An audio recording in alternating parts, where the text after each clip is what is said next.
Di zaman itu ikhwatu fiddin ada seorang nabi yang diutus kepada Bani Israel, seorang nabi dari nabi-nabi yang Allah utus kepada Bani Israel, namanya Uzair. Uzair ini dia keluar dari rumahnya, faraqibal himar, dia pun menunggang keledainya. Kemudian dia berjalan dan melewati kota yang hancur lebur ini. Akhirnya kemudian karena panas sangat terik, fi waktu zahirah, di waktu zuhur, dia berusaha untuk mencari perlindungan dari teriknya matahari.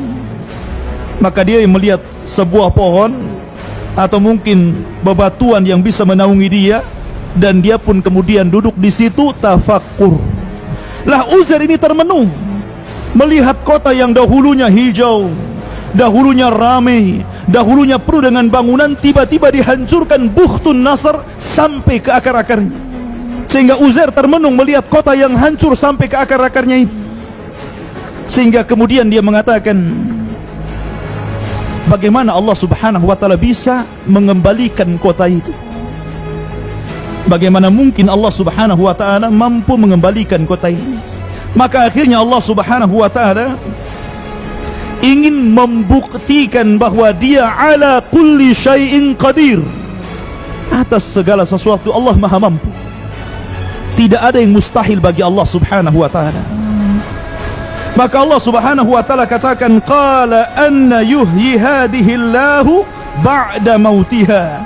Uzair mengatakan, anna yuhyi hadihi Allah, bagaimana mungkin Allah subhanahu wa ta'ala bisa membangkitkan dari kematiannya, dari kehancurannya? Maka Allah subhanahu wa ta'ala kemudian mengirim malaikat maut.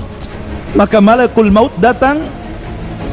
Ketika itu Uzair ikhwatu fiddin sebelum dicabut ruhnya oleh malaikat maut ini, dia membawa bekal dari rumahnya. Dia membakal tin. Tin itu buah yang ma'ruf di Arab.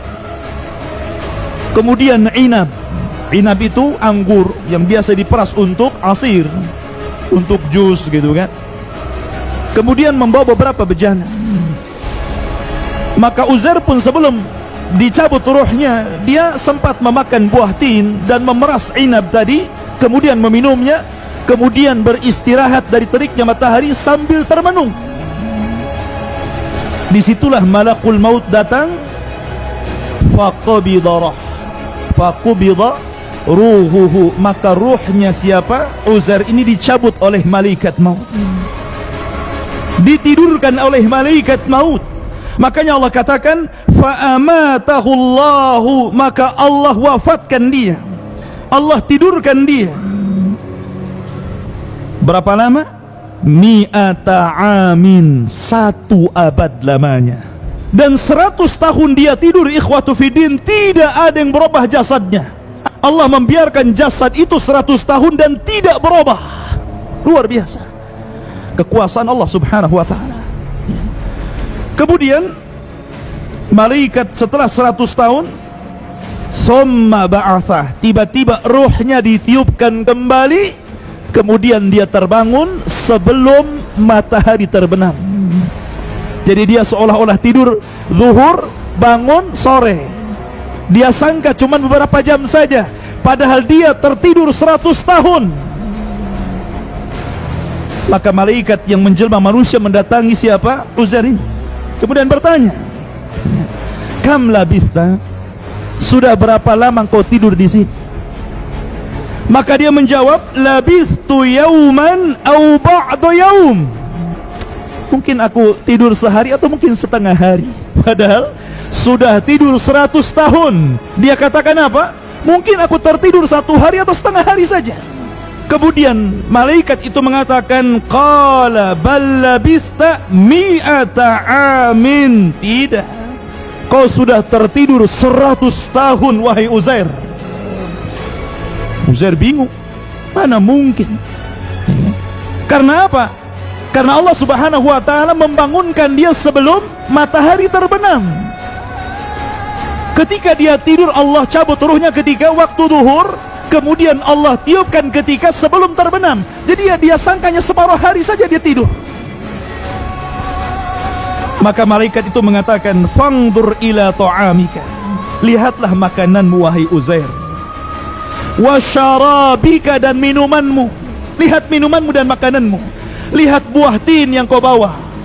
Lihat inab, anggur yang kau bawa, dan minuman perasan anggur yang kau peras. Lam yatasannah, tidak berubah sedikit pun. Di mana keledaimu sekarang? Keledaimu sudah tidak ada lagi.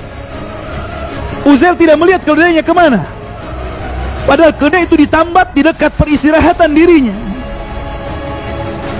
Tiba-tiba Allah subhanahu wa ta'ala meniupkan roh, meniupkan angin, meniupkan rih, meniupkan angin. Kemudian angin ini mengumpulkan tulang-tulang keledai yang sudah hancur, kemudian merangkai satu-satu tulangnya. Makanya Allah mengatakan, "Wanzur ilal idham," lihatlah kepada tulang-tulang keledai itu. "Kaifa nunshizuha," bagaimana kami merangkainya. Tiba-tiba di hadapan Uzair ini, keledai itu terangkai. Tulang-tulangnya tiba-tiba berdatangan terangkai sendiri. Kemudian summa naqsuha lahma, tiba-tiba dagingnya bermunculan. Kemudian daging itu melekat di tulang-tulang tadi. Kemudian menjadilah seekor keledai Uzair. Dan ketika keledai itu ditiupkan roh, maka keledai itu langsung menghadap langit, kemudian berteriak dan menyangka seolah-olah kiamat telah datang. Allah katakan, "Falamma tabayyana lahu," ketika sudah jelas bagaimana kuasa Allah, Allah mampu menghidupkan yang mati menjadi hidup. Maksudnya apa? Maksudnya Allah ingin menjelaskan kepada Uzair, jangan lagi keledai yang sudah meninggal, yang sudah tidak ada tulang belulangnya, kemudian Allah satukan kembali tulangnya, kemudian Allah bungkus dengan daging, kemudian Allah tiupkan ruh. Jangan lagi keledai, kota yang hancur sekalipun Allah sanggup untuk menghidupkan kembali. Itu maksudnya. Allah mampu menghidupkan kota yang hancur. Kenapa? Qala a'lamu, sekarang baru aku tahu, kata Uzair, annallaha ala kulli syai'in qadir, bahwa Allah atas segala sesuatu maha mampu. Sesuatu yang kita anggap mustahil, tapi mungkin bagi Allah subhanahu wa ta'ala. Akhirnya Uzair pun dia pulang ingin melihat rumahnya. Diambil keledainya, kemudian naik keledai. Kemudian sudah berubah kondisinya. Orang-orangnya sudah berubah karena sudah 100 tahun.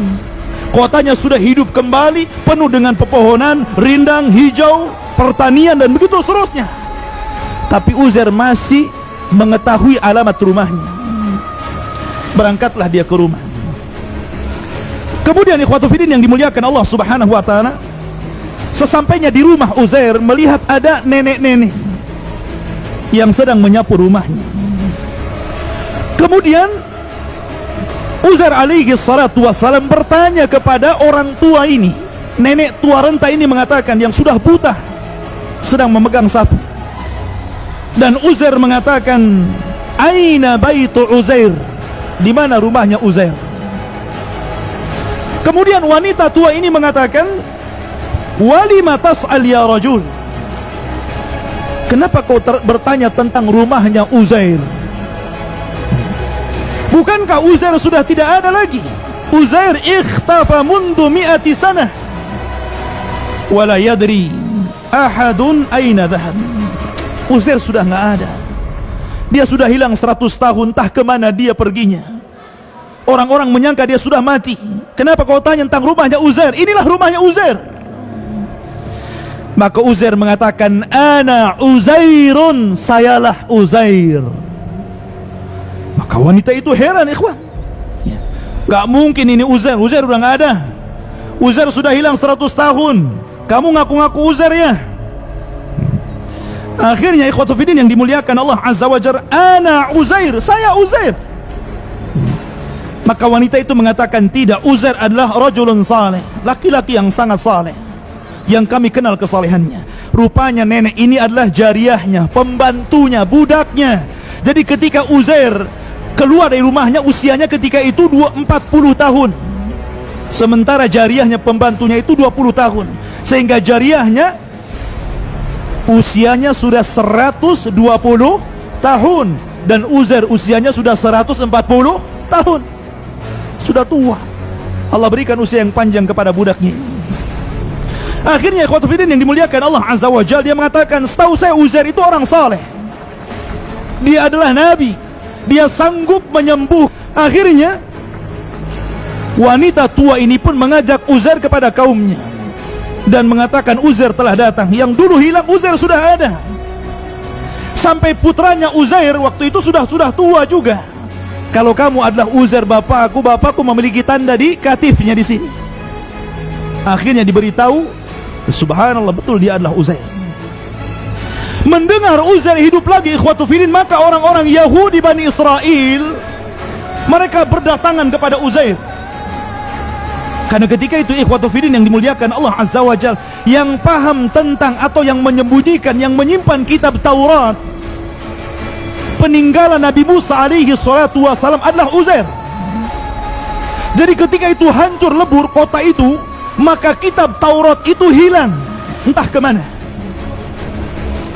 Sehingga akhirnya orang-orang Yahudi Bani Israel ini meminta kepada Uzair agar mengajarkan kepada mereka kitab Taurat. Akhirnya Uzair pun mencari kitab Taurat yang pernah disimpannya, tapi Allah takdirkan hilang kitab itu. Ada yang mengatakan sudah rusak. Akhirnya mereka meminta agar Uzair membacakan kepada mereka Taurat dari hafalannya. Akhirnya Allah Subhanahu wa taala menakdirkan Uzair ini diberikan hafalan yang luar biasa. Dia mampu menghatamkan dan menghafalkan kitab Taurat dari awal sampai akhir. Dia membacakan kitab Taurat, padahal kitab itu sudah tidak ada lagi. Dari sinilah orang-orang Yahudi tersesat. Kenapa? Mereka menganggap Uzair itu ibnullah, anak Allah. Wa qalatil yahudu Uzair ibnullah, wa qalatin nasara al-masih ibnullah, dzalika qauluhum bi afwahihim. Ketika orang-orang Yahudi mengatakan Uzair anak Allah, ketika mengatakan Nasrani Isa anak Allah, kenapa? Karena mereka menganggap bahwa Uzair berbeda dengan Musa.